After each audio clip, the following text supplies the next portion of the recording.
um deste? Sou louca pelo meu.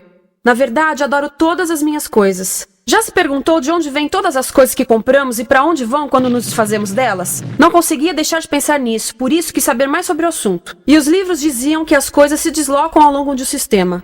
Da extração, para a produção, para a distribuição, para o consumo e para o tratamento de lixo.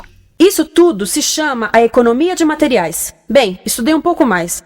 Eu passei 10 anos viajando pelo mundo, atrás de pistas de onde vêm as nossas coisas e para onde vão. E sabe o que eu descobri? Esta não é toda a história. Falta muita coisa nessa explicação. Em primeiro lugar, neste sistema parece que está tudo bem, sem problemas. Mas, na verdade, é um sistema em crise, porque trata-se de um sistema linear. E nós vivemos num planeta finito. E não se pode gerir um sistema linear num planeta finito, indefinidamente. Em todas as suas etapas, este sistema interage com o mundo real. A vida real não acontece numa página em branco. Interage com sociedades, culturas, economias, o ambiente. E durante as etapas, a vida vai se chocando contra seus limites. Limites que aqui não vemos porque o diagrama está incompleto.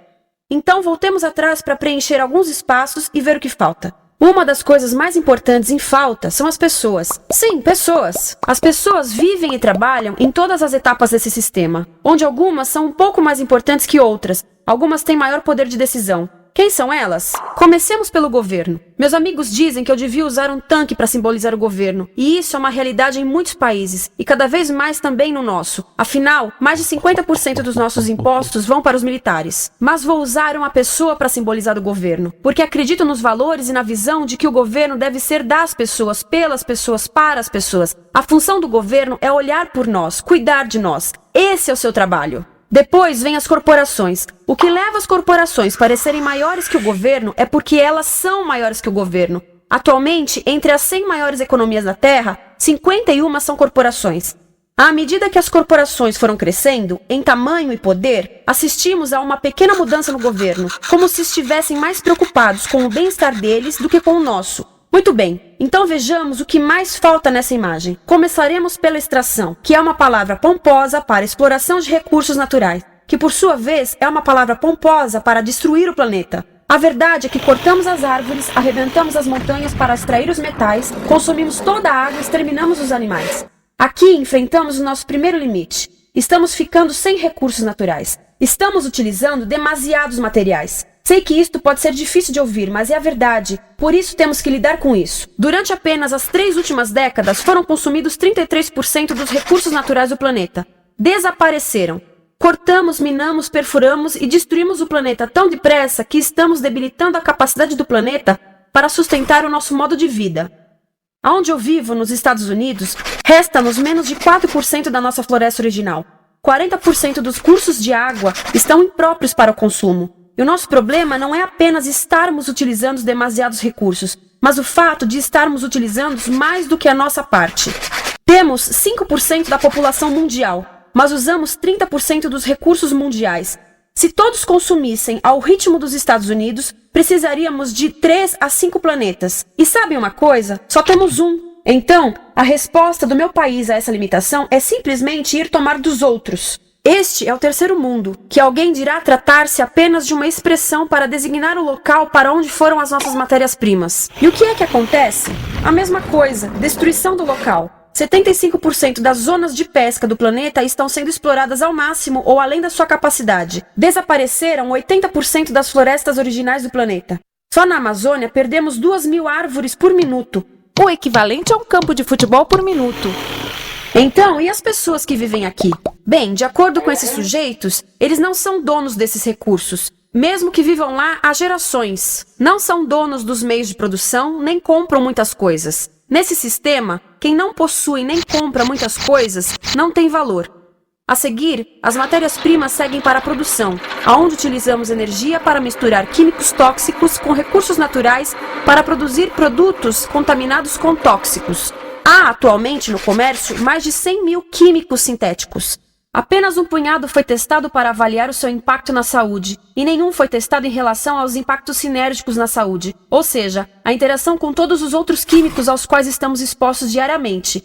Por isso, desconhecemos o impacto total deles na saúde e no ambiente. Mas sabemos uma coisa: os tóxicos entram e saem. Enquanto continuarmos a introduzi-los nos nossos sistemas de produção industrial, continuaremos a inserir esses tóxicos nos produtos que levamos para nossas casas, trabalho e escolas, e claro, para nossos corpos. Como os BFRs, ou retardantes de incêndio à base de brometo, que tornam as coisas mais resistentes ao fogo, mas são super tóxicos.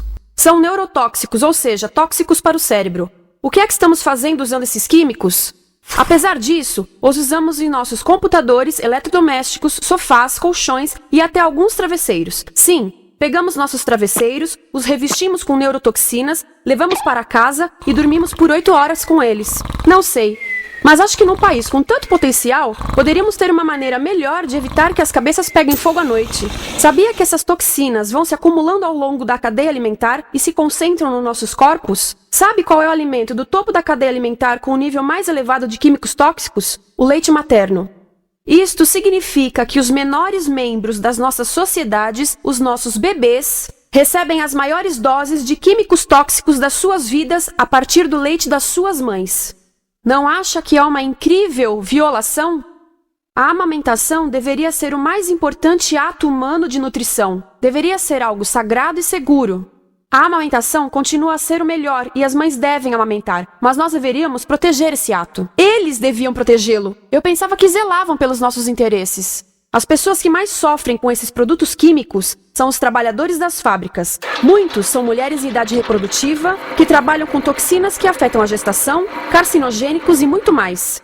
Agora eu pergunto, que tipo de mulher em idade reprodutiva trabalharia num emprego deste, exposta a estas toxinas, a não ser uma mulher sem outra alternativa? Essa é uma das maravilhas desse sistema. A erosão dos ecossistemas e economias locais aqui garante um fluxo constante de pessoas sem alternativas. No mundo, há 200 mil pessoas por dia se deslocando de ambientes que as sustentaram ao longo de gerações para cidades, onde muitas vivem em bairros de lata, à procura de emprego, por mais tóxico que seja. Não só os recursos são desperdiçados ao longo desse sistema, mas também pessoas, comunidades inteiras são desfeitas. Sim, as toxinas entram e saem. Muitas delas saem das fábricas em produtos, e muitas mais saem como subprodutos, ou poluição. E estamos falando de muita poluição. Nos Estados Unidos, as indústrias admitem liberar mais de 1.800.000 quilos de químicos tóxicos por ano. Deve ser muito mais, porque isso é o que eles admitem. Trata-se de outro limite, porque quem quer ver e respirar 1.800.000 quilos de químicos tóxicos por ano? Então o que eles fazem? Mudam as fábricas poluidoras para o estrangeiro, para poluir outros países. Mas, surpresa, grande parte dessa poluição volta para nós trazida pelo vento. E o que acontece depois de todos os recursos naturais serem transformados em produtos? Passam por aqui, para a distribuição, o que significa vender todo o lixo contaminado com toxinas o mais rápido possível. Aqui, o objetivo é manter os preços baixos, com as pessoas comprando os produtos em constante movimento. Como eles mantêm os preços baixos? Pagam salários baixos aos trabalhadores das lojas e restringem o acesso aos seguros de saúde sempre que podem. Tudo se resume em exteriorizar os custos. O verdadeiro custo da produção não se reflete no preço. Em outras palavras, não pagamos aquilo que compramos. Outro dia estive pensando nisto. Ia a caminho do trabalho e queria ouvir as notícias. Por isso entrei numa loja para comprar um rádio. Encontrei um pequeno rádio verde engraçado que custava $4,99. Na fila do caixa pensei, como $4,99 podem refletir o custo da produção e transporte desse rádio até ele chegar nas minhas mãos? O metal deve ter sido extraído na África do Sul. O petróleo provavelmente do Iraque. O plástico produzido na China e talvez montado por uma criança de 15 anos numa fábrica do México. $4,99 não paga nem o aluguel do espaço ocupado na prateleira, nem parte do salário do empregado que me atendeu, ou as viagens de navio e caminhão que o rádio fez. Foi assim que eu percebi que eu não paguei o valor do rádio. Então, quem pagou? Estas pessoas pagaram com a perda do espaço dos seus recursos naturais. Estas pagaram com a perda do ar puro, com o aumento de doenças como asma e câncer. As crianças do Congo pagaram com o seu futuro, pois 30% delas abandonam a escola para trabalhar nas minas de coltan, um metal que usamos em aparelhos eletrônicos baratos e descartáveis. Estas pessoas pagaram por não ter direito ao seguro de saúde. Ao longo desse sistema, pessoas contribuíram para que eu comprasse o rádio por $4,99, mas essas contribuições não são registradas por nenhum contabilista. É isto que eu quero dizer com exteriorizar o verdadeiro custo de produção. E isso nos leva à seta dourada do consumo. O coração do sistema, o motor que impulsiona. É tão importante proteger esta seta que se tornou prioridade daqueles dois sujeitos. É por isso que após o 11 de setembro, quando nosso país estava em choque, o presidente Bush poderia ter sugerido fazer luto, rezar, ter esperança, mas não, ele disse para fazermos compras. Compras! Nos tornamos uma nação de consumidores. Nossa principal identidade passou a ser de consumidores. Não mães, professores, agricultores, mas consumidores. Nosso valor é medido e demonstrado pelo quanto contribuímos para esta seta. Quanto consumimos. Não é isso que fazemos? Compramos, compramos, compramos. Manter os produtos circulando. E como circulam? Sabe qual a porcentagem dos produtos que circulam através desse sistema que ainda são usados 6 meses depois da venda na América do Norte? 50%? 20%? Não, 1%. 1. Em outras palavras, 99% das coisas que nós cultivamos, processamos, transformamos, 99% das coisas que percorrem o sistema são lixo em menos de 6 meses. Como é que podemos gerir um planeta com esse nível de rendimento? Mas não foi sempre assim. Hoje, o consumidor médio americano consome o dobro que há 50 anos. Pergunte à sua avó. No tempo dela, a boa gestão, a engenhosidade e a poupança eram valorizados. Então, como é que isso aconteceu? Bem, não aconteceu simplesmente. Foi planejado. Pouco depois da Segunda Guerra Mundial, estes sujeitos estudavam a forma de impulsionar a economia. O analista de vendas Victor Lebow articulou a solução que se tornaria a norma de todo o sistema. Ele disse: a nossa enorme economia produtiva exige que façamos do consumo a nossa forma de vida, que tornemos a compra e uso de bens em rituais, que procuremos a nossa satisfação espiritual, a satisfação do nosso ego no consumo. Precisamos que as coisas sejam consumidas, destruídas, substituídas e descartadas a um ritmo cada vez maior. O conselheiro econômico do presidente Eisenhower disse: o principal objetivo da economia americana é produzir mais bens de consumo. Mais bens de consumo? O nosso principal objetivo? Não é providenciar cuidados médicos, ou educação, ou transportes seguros, ou sustentabilidade, ou justiça? Bens de consumo? Como é que eles nos fizeram adotar esse sistema de forma tão entusiástica? Bem, 2 das suas estratégias mais bem-sucedidas são a obsolescência planejada e a obsolescência perceptiva. A obsolescência planejada é uma outra forma de dizer criado para ir para o lixo. Eles fazem as coisas de modo que sejam inúteis tão rápido quanto possível para jogarmos fora e voltarmos a comprar. Isso é óbvio em sacolas ou copos de plástico, mas verifica-se isso em coisas maiores como esfregões, DVDs, máquinas fotográficas, churrasqueiras, quase tudo. Até computadores. Já reparou que quando compra um computador, a tecnologia muda tão rápido que em poucos anos se torna quase um impedimento para a comunicação? Fiquei curiosa e abri um desses computadores para ver o que tinha dentro. E descobri que a peça que se muda a cada ano é apenas uma pecinha no canto. Mas não se pode mudar apenas essa peça, porque cada nova versão tem um formato diferente. Tem que jogar tudo fora e comprar um novo. Estive lendo sobre o design industrial da década de 50, quando a obsolescência planejada começou a aparecer. Esses designers eram muito claros sobre o assunto. Chegavam a debater quão rápido conseguiam que um aparelho avariasse, mas de modo que o consumidor mantivesse fé suficiente para ir comprar outro. Foi tão intencional, mas as coisas não avariam suficientemente rápido para manter essa seta funcionando. Por isso existe também a obsolescência perceptiva. A obsolescência perceptiva nos convence a jogar fora coisas que ainda são perfeitamente úteis. Como fazem isso?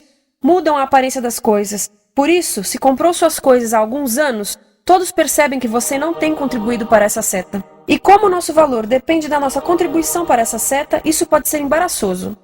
Por exemplo, se eu tiver o mesmo monitor de computador gordo e branco na minha mesa por 5 anos e a minha colega tiver comprado um computador novo, ela vai ter um monitor plano brilhante que combina com o computador, com o celular e até com as canetas. Ela parece estar operando uma nave espacial e eu pareço que tenho uma máquina de lavar na mesa.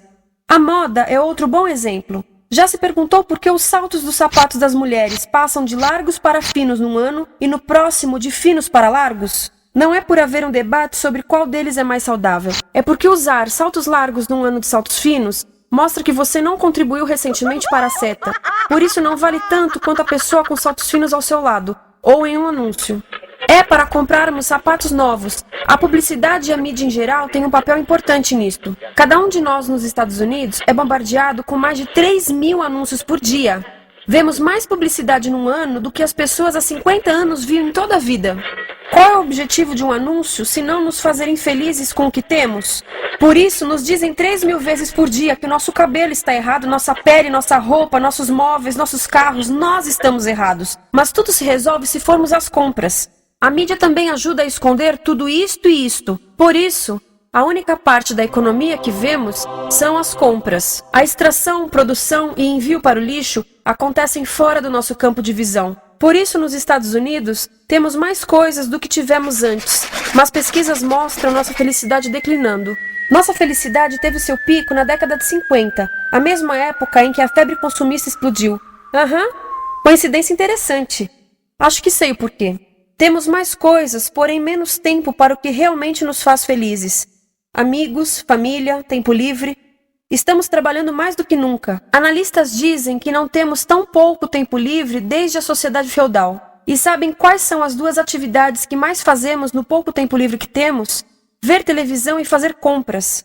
Nós, americanos, passamos 3 a 4 vezes mais tempo comprando do que os europeus. Assim, nessa situação ridícula, vamos trabalhar talvez em 2 empregos, e quando chegamos em casa exaustos e sentamos no sofá novo para ver televisão, os anúncios dizem que não prestamos, então vamos às compras para nos sentirmos melhor. Depois trabalhamos mais para pagar o que compramos e chegamos em casa mais cansados, vemos mais televisão que nos diz para fazermos compras outra vez. E estamos nesse ciclo de trabalhar, ver, comprar, e podíamos simplesmente parar. Então, no final, o que acontece a todas essas coisas que compramos? Nesse ritmo de consumo, não cabe tudo em casa, apesar do tamanho médio das casas ter duplicado nesse país desde os anos 70. Vai tudo pro lixo, e isso nos leva ao tratamento do lixo. Essa é a parte da economia de materiais que conhecemos melhor, porque nós temos de levar o lixo até a esquina. Cada americano produz 2 quilos de lixo por dia, o dobro do que fazíamos há 30 anos. Todo esse lixo ou é despejado num aterro, que é um grande buraco no chão, ou ainda pior, primeiro é incinerado e depois despejado no aterro. As duas formas poluem o ar, o solo, a água, sem esquecer que alteram o clima. A incineração é realmente ruim. Lembra daqueles tóxicos da fase da produção? Bem, queimar o lixo libera esses tóxicos no ar. Pior ainda, produz supertóxicos novos, como a dioxina.